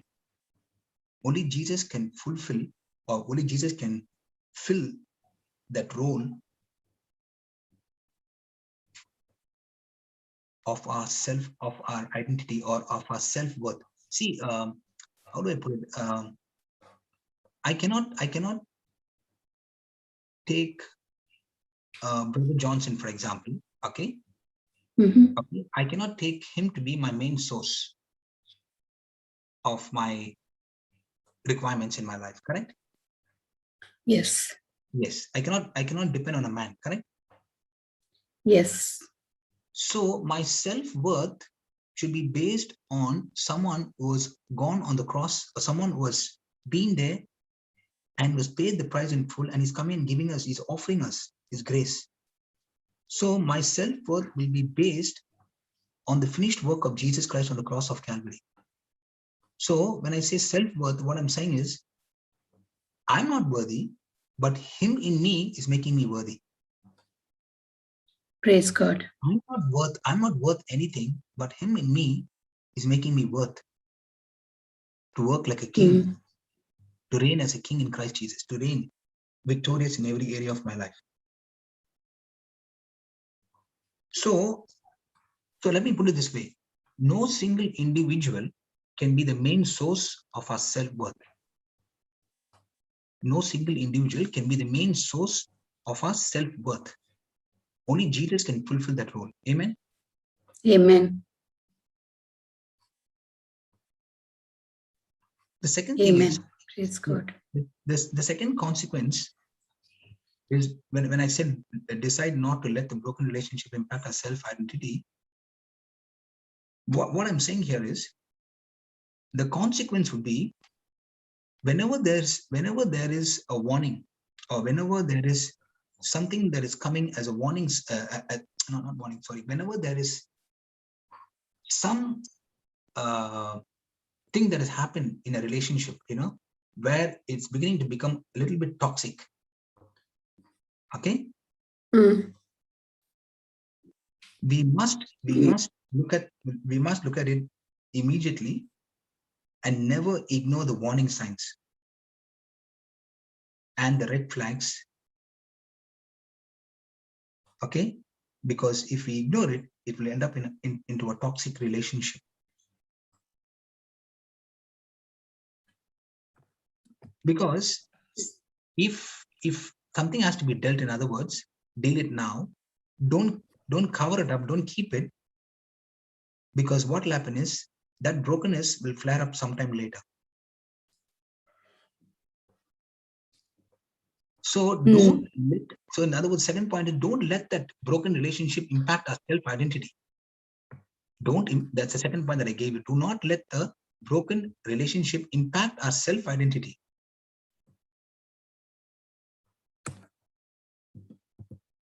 Because our identity will always be determined by our relationship with God, and not determined by people or circumstances. Amen? Amen. Amen? Amen. Praise God. Praise God. Thank you, Jesus. So in other words, God is telling you and me, we need to pay attention to the signals. We need to pay attention to the signals, the warning signs, the red flags. Because what happens is, if you don't pay attention, it will just devalue our relationship. Praise God. Praise God. Praise God. And the third point is, Yes, brother. Accept that God may not restore the relationship. Accept. Accept that God may not restore the relationship.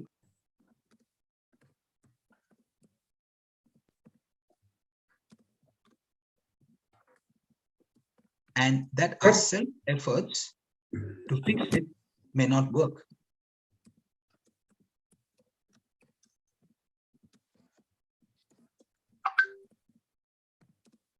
Accept that God may not restore the relationship, that our self-effort to fix it may not work. Sorry? We need to, and that our self-efforts to fix it may not work. That our self-effort to fix it may not work. Okay, Yeah. Praise God. So what I'm saying in other words is, at that point of time, okay, you would find that even God has let you down, correct? But He's giving us His word. He's giving us, the Bible says, His strength is made perfect in our weakness. So in other words, He's saying we need to, what we learn here is we need to accept all the good and the bad thing that God that comes into our lives. Sometimes God allows these things to happen in our lives, even including the broken relationship. Okay, but what we understand from here, what we understand from this third point is, these things do happen. These things do happen in our lives. But am I a person who's going to be stayed, rooted and grounded in the Lord in love? Your staying rooted and grounded in love will now change the other person, change the person who's coming against you.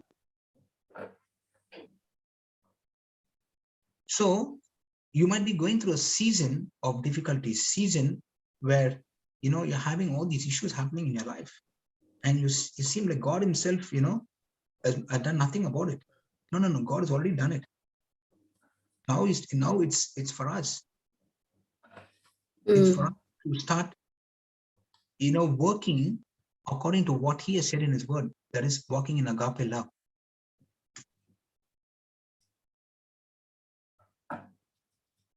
And allow God to be God. And how do we do that is to make our spirit strong. So now our focus is not about how we can build the relationship with that person to gain something, but our focus now is to, Lord, what can I do? Even though the person is hurting me so much, even though the person is doing this to me, what is my response in the situation? How do I respond? That's the question. Do I respond in love, or do I respond give back? See, there's two things. Either react or respond. Okay. Now we can discuss on these points. And God teaches us through His word how to get out of a broken spirit.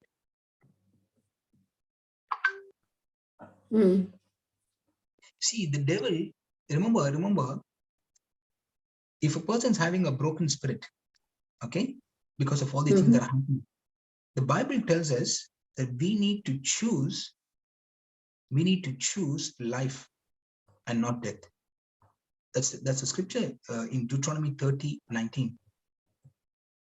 And here God is teaching us how we can get out of a broken spirit. Praise God.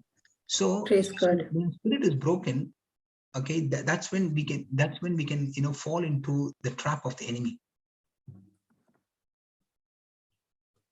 So you see here in Deuteronomy 30:19, it says, "I call upon heaven and earth to record the day against you, that I've set before you life and death, blessings and cursings. Choose life, that you and your seed may live."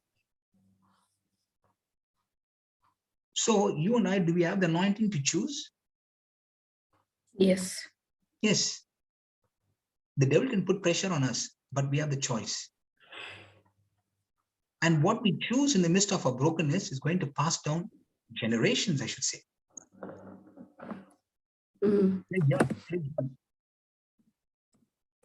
Until, see what we choose. When I say we choose, we can choose the good or we can choose the negative.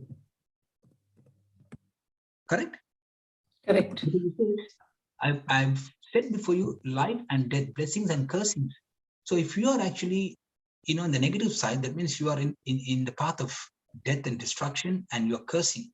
And the curse will go down to the generations, to the next generation after that, until somebody comes, okay, and breaks that curse, giving you the truth.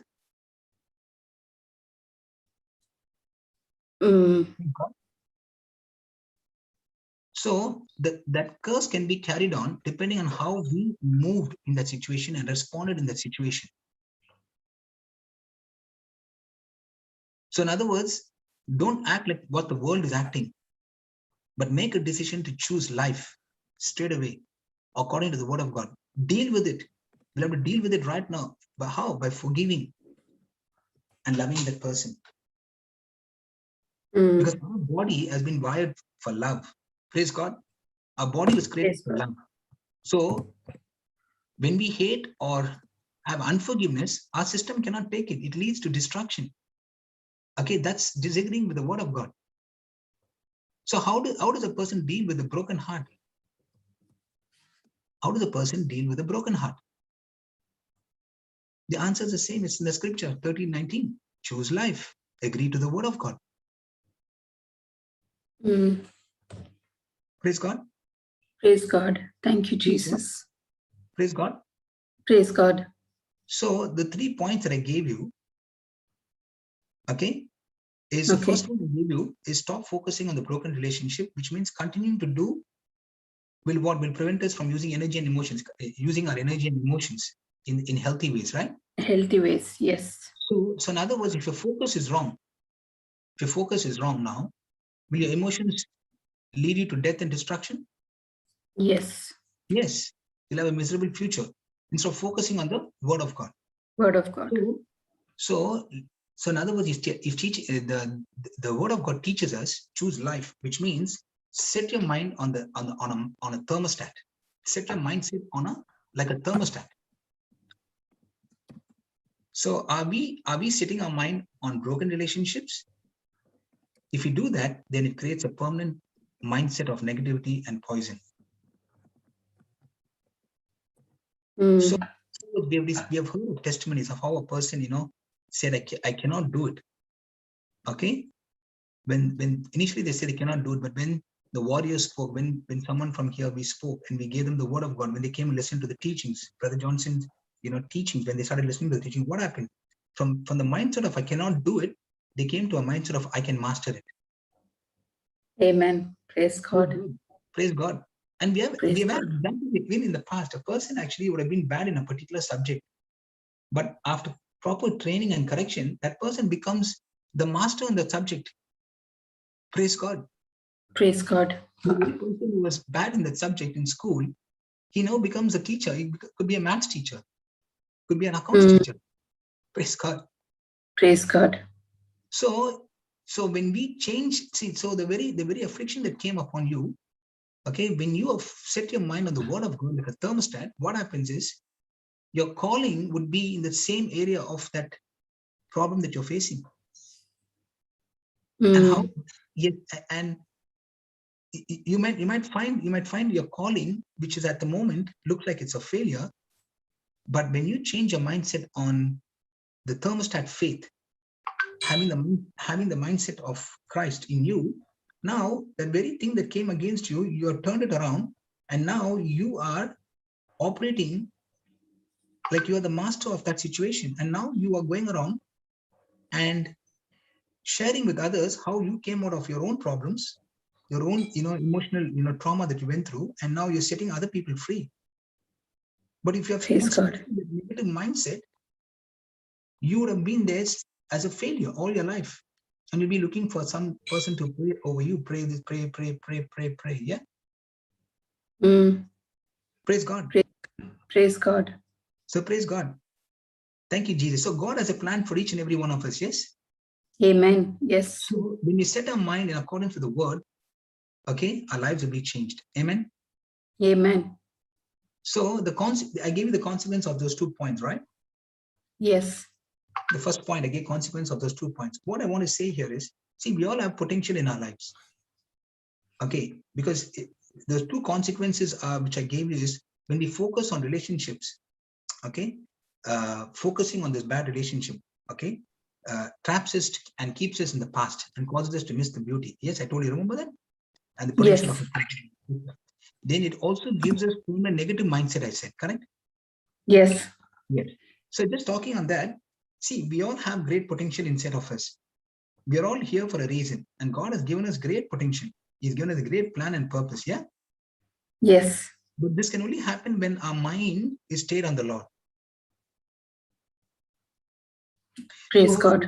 every day, you know, you must ask yourself, I must ask myself, I have to ask myself, is my mind stayed on the Lord?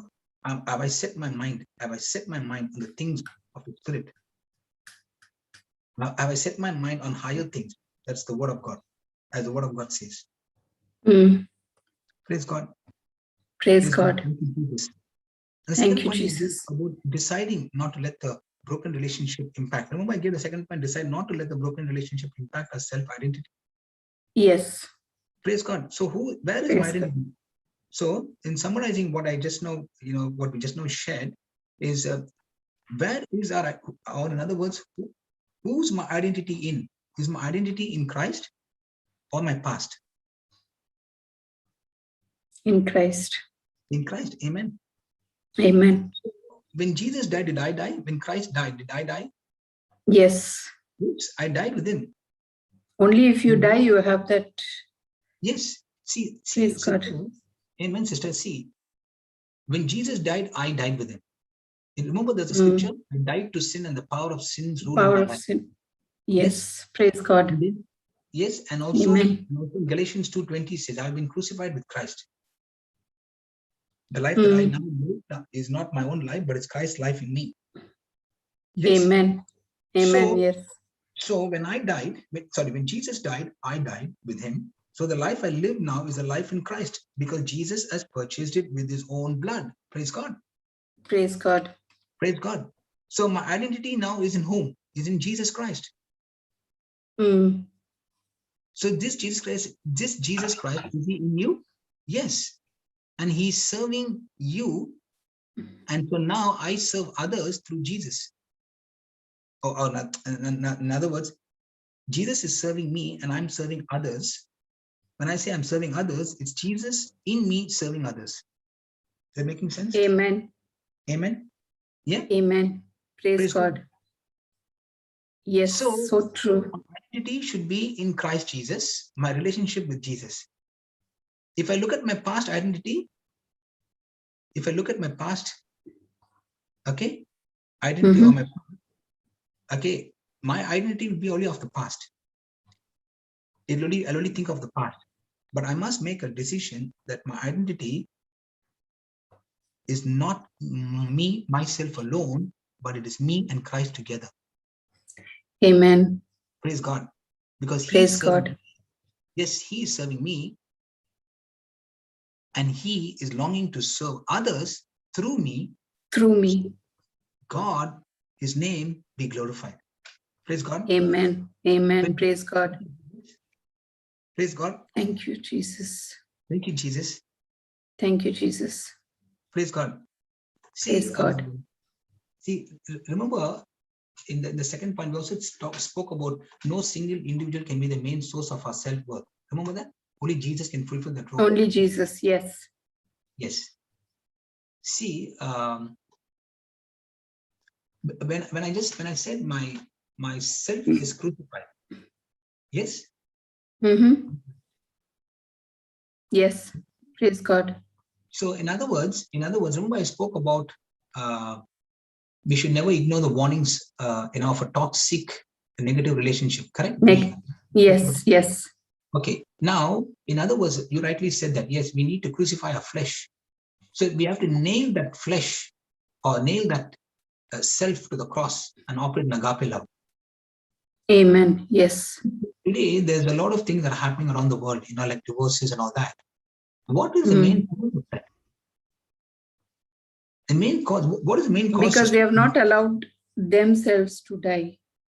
Yes. In other words, it is selfishness. Selfless. Yeah, selfishness. Selfishness. Yes. In other words, I want myself to be satisfied. So when the self is at the peak, okay, that's when all these problems take place. When the self is at the peak. But on the contrary, when we nail ourselves, okay, nail that self or nail that flesh on the cross of Calvary with Jesus, and we operate in agape love, now everything in our lives begins to change. It's no more about me, myself, my selfish, nature, but it's about how can I be a blessing in someone's life? How can I make somebody happy? How can I make someone joyful? Okay? Not that you must be a slave to the person, not that you must be a slave. I'm not saying to be a slave, but I'm saying how through the love of God in me and my response in that situation is very important. Praise God. Praise God. Praise God. Thank you, Jesus. Thank you, Jesus. And I said we need to accept all the good and the bad things that God allows in our lives. Yes, including broken relationships. See, God makes straight. See, God is a God who can make crooked paths straight, right? The Bible says that. Yes, that's in Isaiah 43, 2 and 3, I believe it is. Or 45, is it? Hold on. No. Isaiah 45, 2 and 3. Yeah. 1 minute, brother. Let me take out the scripture. Isaiah 45. Just try Isaiah 45. 2 and 3. Yes. I will go before thee and make the crooked places straight. I will break in pieces the gates of brass and cut in sunder the bars of iron. And I will give thee the treasures of darknesses and hidden riches of secret places, that thou mayest know that I, the Lord, which call thee by thy name, am the God of Israel. Wow, praise God. Thank you, Jesus. Amen. Praise God. Praise God. Thank you, Jesus. So God actually, he makes straight the crooked paths for us. Yes. He goes before and makes the crooked path straight for us. We all heard about Joseph. Okay. How, although he had the dream, okay, that God put in his heart, he focused on the dream. And while being focused on the dream, but his current situation could not even compare what his dream was, because he was a slave. Joseph was a slave. And how Joseph's slavery turned into victory. We see that in the Bible. Because why? He obeyed God's word and did not hold any bitterness of the broken relationship with his brothers. Yes? Yes. Praise God. And you and I today, at some point in our lives, we have had broken relationships. We have had, where somebody came and spoke something so negative and so rude and so mean that, at that point of time, it really hurt us so much that it caused resentment inside of us. So whenever, what is resentment? Resentment is having the bitterness inside, and that resentment is when you see that person, in the same congregation, when you see that person in the party, when you see that person in the function, you see that person's face, and the moment you see that person's face, there is something that goes inside of you. And you're not able to look at that person eye to eye, correct? Yes. That's what resentment is all about. Bitterness is going on inside. But Praise God. Thank you, Jesus. Am I speaking something out of the blues, or am I speaking fact, the truth? Truth. Yeah. Is it happening? Yes. Yeah. Praise God. Praise God. But when we came here, now things began to change. Now, when we started renewing our mind according to the word of God, now you see the very same person that is coming against him. We look at that person as it's not the person that we're looking at, It's that spirit that's operating in that person. Now we begin Praise to God. understand the spirit that's operating in that person. It's not that person. And just like how you have come out knowing the truth, you also want that person to come out knowing the truth. So that both of you all now will walk in agape love. Praise God. What God has planted inside of you is love, is compassion, is mercy. So now when you're looking at that person, you don't look at that person as a threat to you or as a mean, wicked person, but you're looking at that person like you're looking at Jesus. Amen. Your whole perspective of that person has changed. Changed. And now your main job is to save that soul for Christ. Praise God. Praise God. And you'll do Thank everything. you, Jesus. And you begin to pray for that person. And you begin to, begin to make those first steps of, going forward. First of all, you are actually forgiven that person. Okay, then you're blessing that person, and now you're operating in love. Praise God. Praise God. And praise God. Thank you, Jesus. We all have come through. We have all have come. If you're here today, we have all have, come to a point, where we all have experienced something that's negative in our life, and have come to a point now where we understand how this system works, the principle works, and now we're walking in that agape love, and now we're becoming a dead dog. A dead dog. Heard that phrase before? Dead dog. Yes. Doormat. Yes. Doormat, dead dog. So continuing to live in agape love, irrespective Agape love. of the response. Praise God. So the question we need to ask is, are we fulfilling, or are we doing things for the love of God or for the fulfillment of our need in our lives? That's the question we need to ask. Doing things for the love of God or for the fulfillment of our need in our own life. So how does the negative mindset be destroyed? By the renewal of mind. Yes, through the knowledge of the With word. the word of God. With the word of God. Yeah, exactly right. Through the knowledge of the word of God. Praise God. Thank you, Jesus. Praise God. So focusing on the broken relationship and obstacles will always lead us to where? To lead us to depression and the pit. The more and more we focus on the problems in our lives, our broken heart will break even more and peace will disappear. But in order to move forward, we need to stop living in the past problems, but staying our mind on the Lord and His word, and putting our trust in the Lord Jesus Christ. That's why the Bible says in Isaiah 26:3, it says, those who will keep, so those whose mind is stayed on the Lord, they will have perfect peace. Praise God. Thou will keep him in perfect peace, whose mind is stayed on thee, because he trusts in thee. Amen. Amen. Praise God. Praise God. So the choice is mine, staying my mind on the word of God, keeping my mind on the word of God, or keeping my mind on the broken relationship. The choice is mine. Yes? Yes. Praise God. So when I'm saying God's word repeatedly, that means I'm meditating on the word of God. That word of God that I keep on meditating and repeating will now become the living waters of God. Praise God. Praise God. Amen. Thank you, Jesus. Thank you, Jesus. When we discussed about God may see, we have to accept that God may restore, may not restore the relationship. That's what I said. Sorry? The third point that I gave you. Praise God. Accept that God may not restore, that our self-effort to fix it by ourselves, it may not work. Come again, read the third point, sister.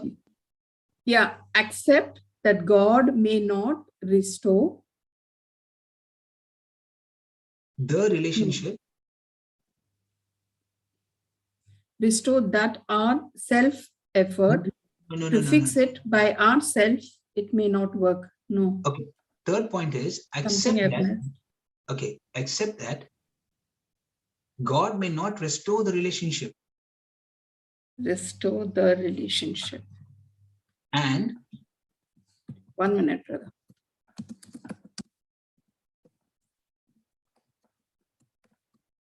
And that our self-efforts that our self-effort to fix it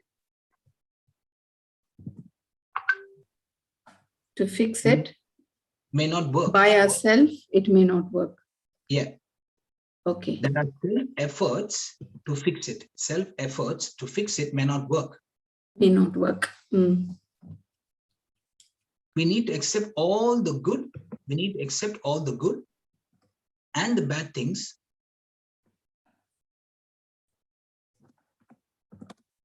God allows in our lives. All good and bad things God allows in our lives, including broken relationships.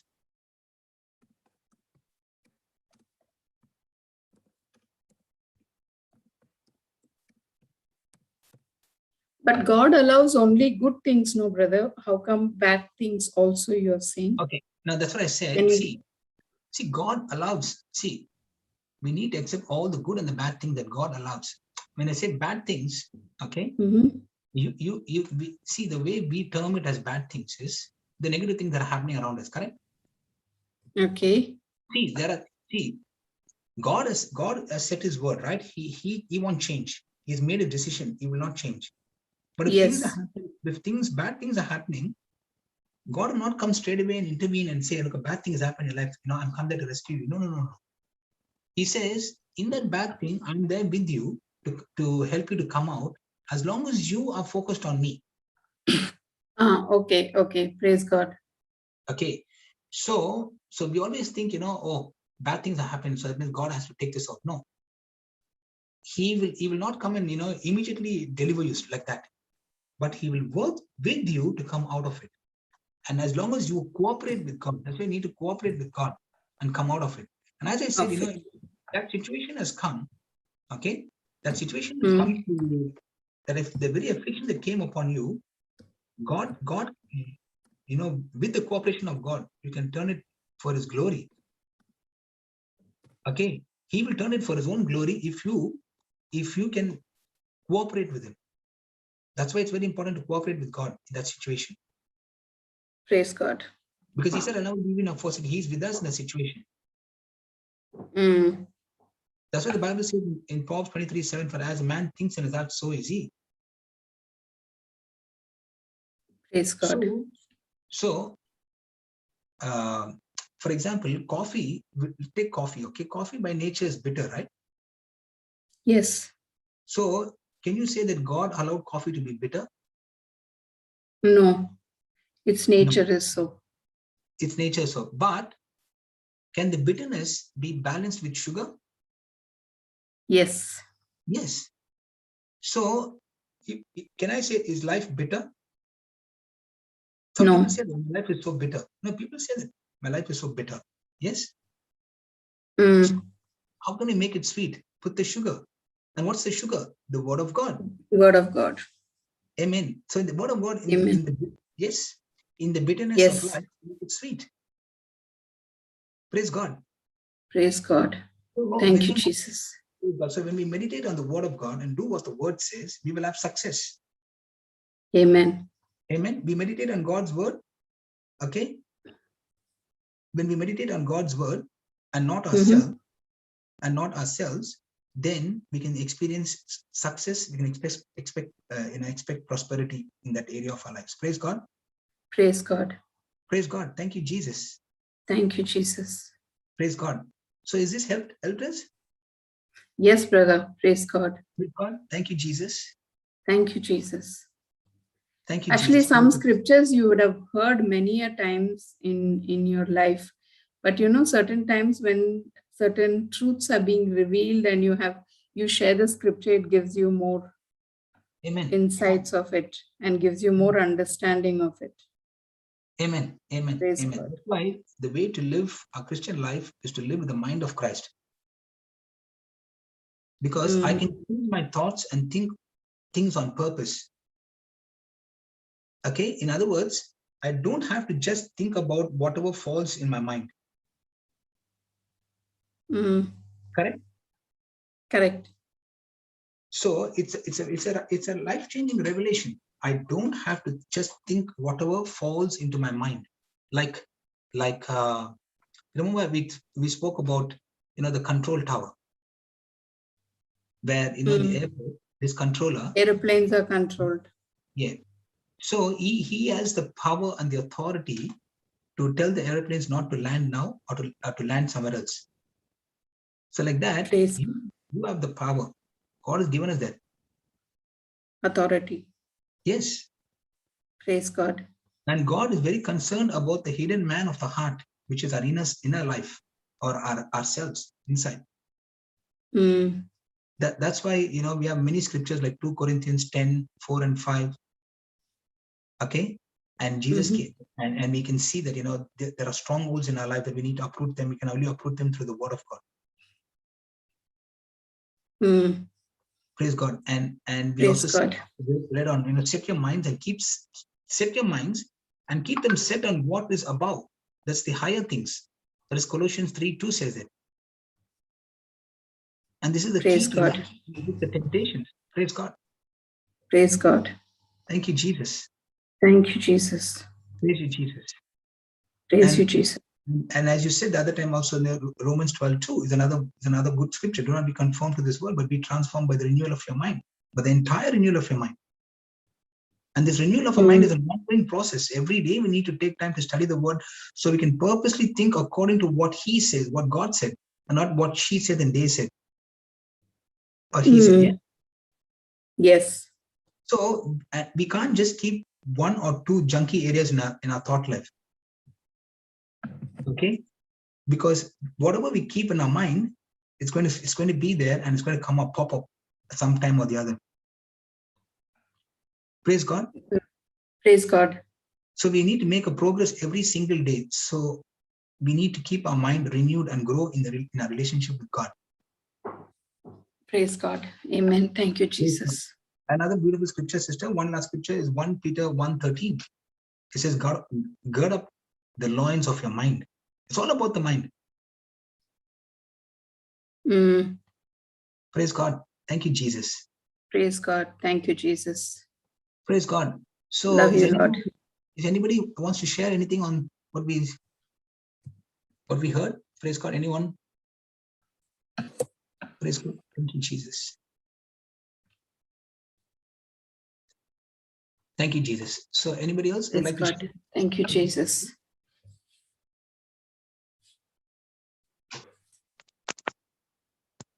Was I clear? My voice was breaking? I got a No, message. it was clear, brother. It was clear. In the beginning it was, but then later it became clear. Praise God. Praise God. Thank you, Jesus. Praise God. So is anybody like to add before we can wind up? Praise God. Thank you, Jesus. Anybody would like to add something, or you all have any testimonies? Praise God. Thank you, Jesus. Thank you, Jesus.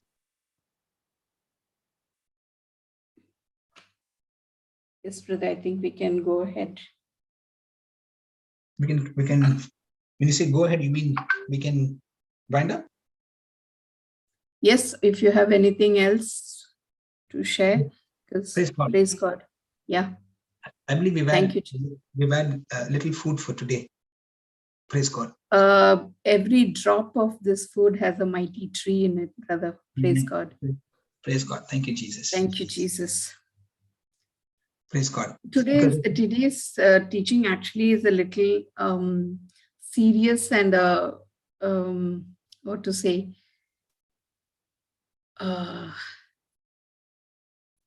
You need to think a lot on it. Amen. Praise God. Or meditate on it rather than thinking, meditate on it for God to give you the true understanding and realization of his life in us. Yeah, praise God. See, the word of God doesn't ask us to do anything with our willpower. It's all decision based on what the word of God says. Yeah, exactly. What you want to be or what you want to do in life. So yes, in other words, when the word of God says to love, that means God has already given me the anointing in Romans 5:5 to love. Okay, the love of God is poured in my heart, but not necessarily in my emotions. But in your emotions, you can feel your emotions. Yes, praise God. Amen. Amen. You have to do it on purpose. Do it again and again on purpose. I have to open my mouth and speak the scripture. Thank you, Jesus. Even though I don't feel like it, I'm going to believe what your word says, that you have put your love in my heart. With that love, I love this person.